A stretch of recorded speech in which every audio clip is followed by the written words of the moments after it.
Growing up, I was diagnosed with ADHD, high functioning autism, which is known as Asperger's. Asperger's symptoms have difficulty with eye contact, restricted interest, narrowed or restricted interests that are focused. It can be an interest such as model building, drawing, video games, or more. The interests that they are so focused on provide a sense of security and comfort for them.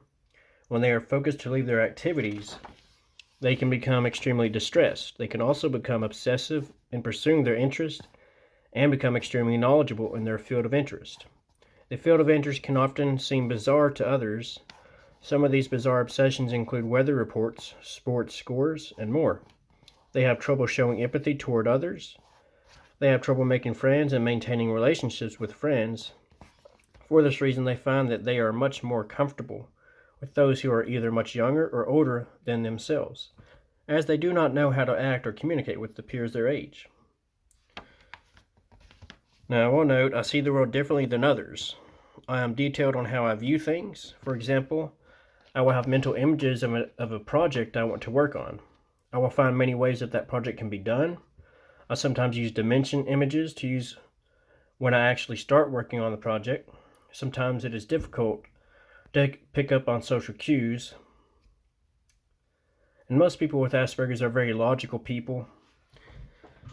And so I am a logical thinker, and sometimes my emotions are cut off when I have a logical thinking process happening. And so some Asperger people have normal average intelligence. The main reason I'm writing this is to tell my story.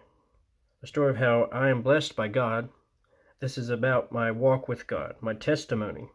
For years I looked at other people's testimony and thought that theirs was worth something, and that mine was not. Recently I have asked myself, what is my testimony? How is it just as important as other people's testimony? Well, today I figured it out.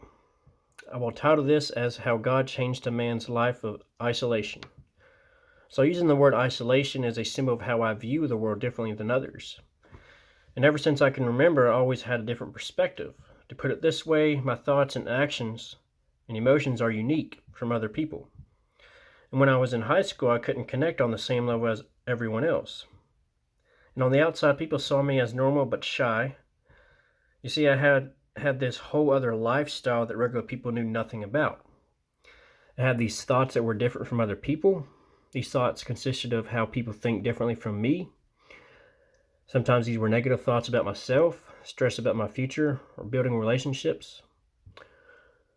And I still struggle with these, but I am learning how to trust God through the process.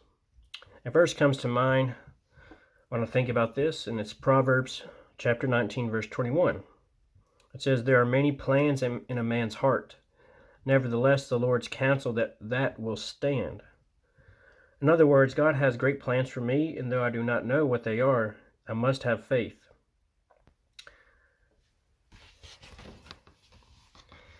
So before college, my life was challenging, especially during my high school years. I was homeschooled during my middle school years in Jackson, Tennessee. And eventually my family and I moved to Johnson City, Tennessee. And the moving was difficult for me, and I was around 15 years old and had never really been exposed to large crowds of different students. And as stated previously about my autism, I have social challenges. And in high school, I kept to myself. However, I have grown from this, and it wasn't until my junior year that I became more interested in the outdoors. And I became very creative. So when I started college, I was nervous and excited at the same time, but had my parents not opened the door for me, I would not have been the man I am today. The man I am today is very different from the man I was in high school and in the beginning semesters of college. The man I am today is motivated, encouraged, patient, creative, humble, smart, and appreciative.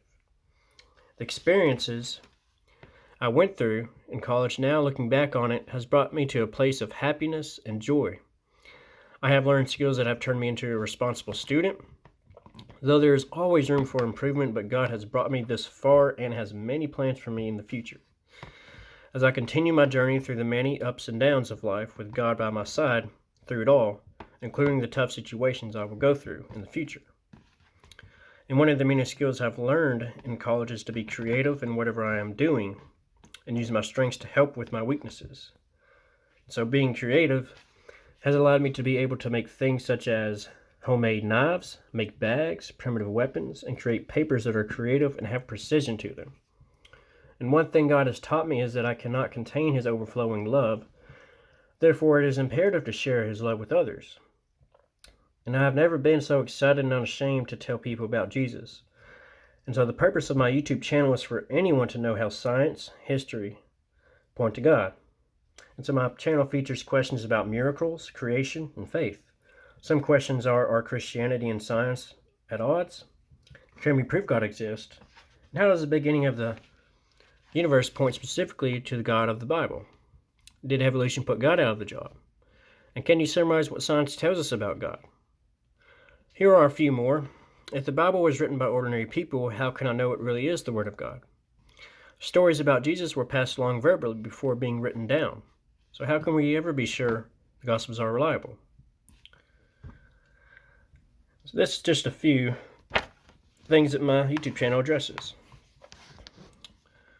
So back to my testimony, God had given me a unique set of abilities. And it's important for me to remember that I am the crown and glory of the creation of God, and He knit me together in my mother's womb. And I am no accident. I am no result of random evolutionary processes. Whether I am tall and beautiful, or whether I am small and not so handsome, whether my body functions perfectly, or I am deformed severely. I am the crown and glory of the creation of God, and as a result, I have inherent dignity, inherent worth, and inherent value. Christian theism can't comprehend ideas like racism and classism and eugenics. So I just want to refer back to my high school, and it was hard for me to learn to get a grip on math and English. And math was hard for me to relate to. I never had strong, consistent relationships with people either. And though there were many social groups, it was hard for me to be myself. I couldn't fit in with other people, and I wasn't sure that what my purpose was. I thought that something was wrong with me. But now looking back on it, nothing was wrong with me. I want to add one important thing here. I got saved September 28th, 2008. I will never forget that day. I was young and did not have a complete understanding of Jesus and the Bible as I do now. Jesus has restored me, changed me, and gave me hope when I had nowhere else to go. And back when I was in high school, I never thought I would graduate high school or go to college. I gained some unique skills of typing good papers, so I used those skills to help others. I guess you could say I helped my English tutor when there were more students that came in the same time I did. My English tutor was a great tutor who pushed me, was inspired by my work, and taught me how to edit my papers. When Linda, my English tutor, had multiple people in her tutoring lab at the same time, it can get crowded and overwhelming, so I step in and help her. Linda said that I am good at breaking things down at their simplest form. That also depends on the subject. I enjoyed helping the older people and ones who were not good at technology. I helped with iPads, PowerPoint, and Microsoft Word. I enjoyed teaching them and breaking down information for them to better understand it. I showed them some of the techniques I used when studying, such as relating the subject to my hobbies. Doing this causes you to be less stressed.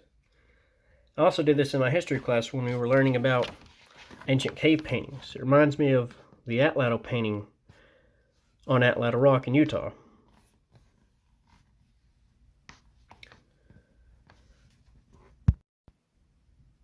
So while I was in high school, I never thought that I was going to get a job, drive a car, or go to college. But God opened my eyes and showed me that everything is possible if I trust Him. So I was nervous when I first started working at Food City, and I never thought that I would fit in and be comfortable with the employees. So at first I kept to myself, but as time progressed, God persuaded me to connect with the employees on a level I never thought possible. When I first started driving, I was a wreck. I thought about how many car crashes people could get into, and how precious life is. With one wrong decision, a life can be taken. As I graduated high school, my parents said I needed to go to college, but I was scared of people bullying me. The crowds of people connecting with people my age and passing classes. I got through college by the grace of God, though. Through college, I have learned how to speak with confidence in front of people. I took fundamentals of speech and argumentation and debate. I learned from those classes how to be confident in speaking and to be confident in myself. I began to open up to people and connect with them on a level that I was comfortable with. So I hope y'all enjoyed the video.